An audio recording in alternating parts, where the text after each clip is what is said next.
Jangan lupa like, komen, dan subscribe-nya. Lalu kami pun menyebar brosur di area kampus. Yun dan Alex terlihat semangat, apalagi si Alex, dia menjadikan momen ini menjadi ajang cari jodoh. Hahaha, kami memencar. Aku, Andre dan Cynthia menyebar brosur di pintu gerbang. Yun dan Alex menyebar brosur di area tengah kampus. Setelah menyebar brosur, lalu kami berkumpul ke kantin kampus. Di sana kami mencari makanan dan menulis apa saja barang-barang yang kira-kira akan kami bawa untuk mendaki gunung. Kami semua belum pernah ada yang mendaki gunung. Jadi kami sedikit bingung, kami hanya mengandalkan internet untuk mempersiapkan barang-barangnya. Selesai menulis barang-barang dan rencana biayanya, kami memutuskan untuk pulang ke rumah masing-masing. Saat di tengah perjalanan pulang, aku melihat orang tua yang sedang menjual tasbih dan buku-buku agama. Aku mampir untuk melihat-lihat. Saat aku melihat-lihat, aku tertarik dengan salah satu tasbih di sana. "Berapa ini, Pak?" kataku. "Yang ini 50.000 aja deh," jawabnya. Aku langsung mengeluarkan uangnya dan memberikan ke bapak tersebut. Bapak itu berpakaian putih panjang dan memakai peci dengan janggut yang cukup panjang. Saat aku memberikan uangnya, bapak tersebut seperti langsung memejamkan matanya. Saat dia membuka matanya, ia mengatakan, "Hati-hati ya Mbak, semoga Tuhan selalu menjagamu." Aku pun menjawab, "Iya Pak, makasih." Aku langsung pulang ke rumah setelah membeli tasbih itu. Sesampainya di rumah, aku langsung masuk ke kamar. Sesampainya di kamar, aku langsung rebahan dan melihat-lihat tasbih yang kubeli tadi. Saat asik melihat-lihat tasbih tersebut, tiba-tiba rasa kantuk datang dan saat bangun sudah maghrib saja. Di rumahku lagi tidak ada orang karena orang tuaku pergi ke tempat saudaraku. Aku langsung mandi dan sholat. Setelah itu aku pergi keluar untuk mencari makan. Saat di luar aku mengajak Cynthia. Aku menjemput Cynthia di rumahnya. Saat di depan rumahnya ternyata dia sudah siap di depan terasnya. Kami pun pergi ke kafe dekat rumah Cynthia. Kami makan di sana sambil melihat-lihat cowok cuci mata gitu, hahaha. Kami memang sudah dekat dari saat kami satu kelas dan sampai kuliah pun kami mengambil jurusan yang sama.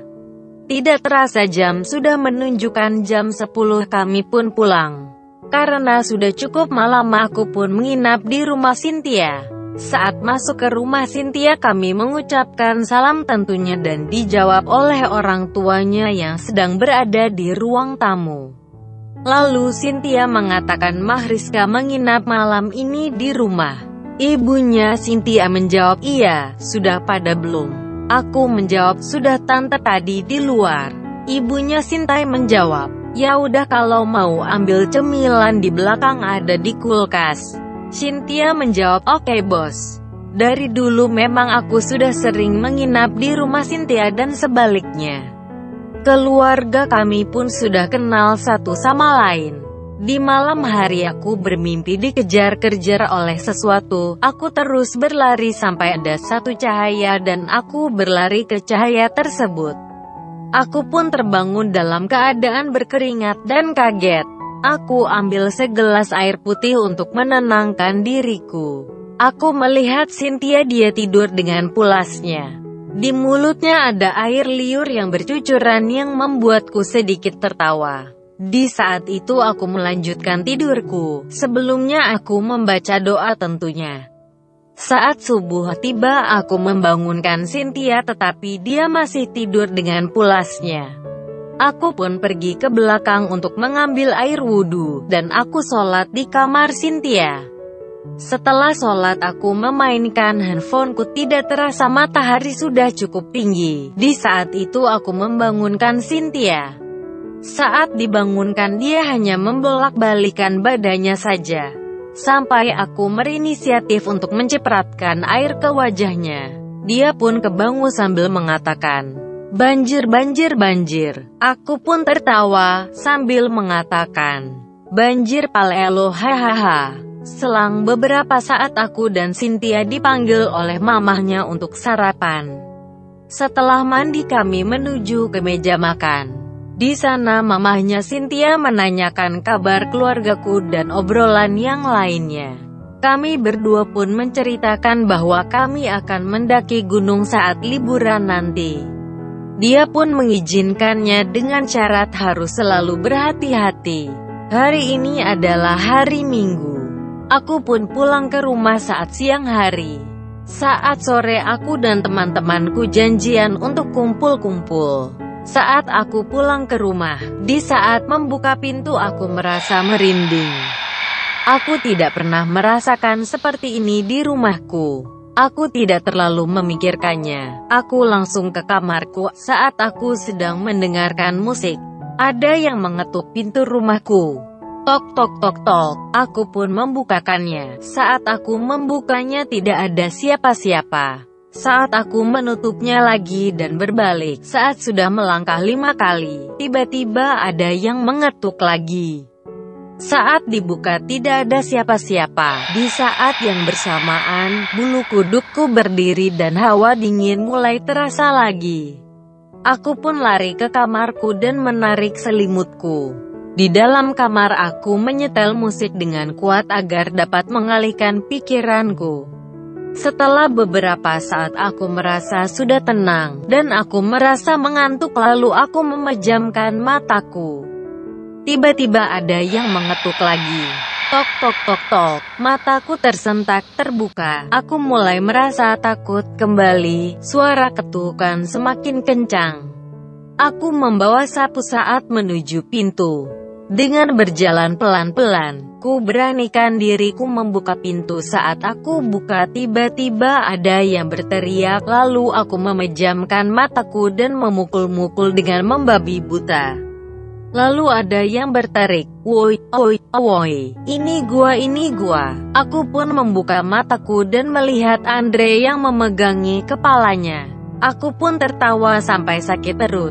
Aku mengatakan, "Ngapain lo ke rumah gua sampai ngagetin juga?" kataku.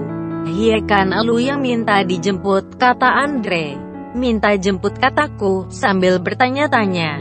Udah ketularan Cynthia dia ini," kata Andre. "Hehe ya, lah kan ini masih siang," jawabku. "Lihat tuh jam," jawab Andre. Aku pun menolehkan kepalaku lalu melihat jam yang tergantung di dinding. Aku pun hanya tersenyum ke arah Andre. "Udah sana lo cepet mandi," kata Andre. "Siap bos," kataku. Aku pun mandi dan berbenah untuk pergi ngumpul dengan teman-teman. Setelah semuanya selesai aku pun menghampiri Andre yang ada di teras rumah sambil merokok. "Udah ayo berangkat," kataku. "Beh lama amat, lu mandi apa beresin rumah?" kata Andre. "Udah ayo berangkat gesit," jawabku. "Siap bos," jawab Andre. Andre berkata, berangkat sambil menjalankan motornya. Di perjalanan aku menghubungi teman-teman yang lain. Dan mereka sudah ada di tempat. Sesampainya di tempat, kami nongkrong dan melihat acara band akustikan di angkringan. Memang di tempat ini tempatnya anak muda pada nongkrong dan berkumpul dengan teman-temannya. Kami saling mengobrol dan bercanda di sini, serta saling mengambil foto dan merekam video untuk dipost ke sosial media masing-masing. Di tengah-tengah acara yang ramai aku melihat wanita itu lagi sedang di bawah pohon dan sedang menatap kami. Dengan tatapan tajamnya mengarah ke kami sambil menunjuk ke kami. Aku memalingkan wajahku, aku terdiam dan di saat aku menoleh di semakin mendekat. Di setiap kedipan mataku di semakin dekat, semakin dekat, semakin dekat dan tiba-tiba sudah di depanku. Tetapi suara dan badanku tidak bisa bergerak. Lalu Andre menepuk pundakku, aku refleks menoleh ke arahnya. Saat aku melihat ke Andre, tiba-tiba wanita itu sudah menghilang. "Lu kenapa?" kata Alex. Lalu aku menjawab, tidak apa-apa. Kok kamu pucat kak, kata Andre. Enggak, aku kayaknya kurang enak badan aja, kataku. Ya udah yuk pulang aja, kata Yuyun. Iya yuk, udah mau hujan juga kayaknya, kata Cynthia. Kami pun memutuskan untuk pulang ke rumah masing-masing. Aku pun diantar ke rumah oleh Andre. Setelah sampai di rumah, kamu gak apa-apa kak? Kata Andre. Gak apa-apa kok, cuma kecapean aja kali, kataku. Ya udah deh, istirahat ya, kata Andre. Oke, kataku. Aku pun langsung masuk ke kamar dan beristirahat.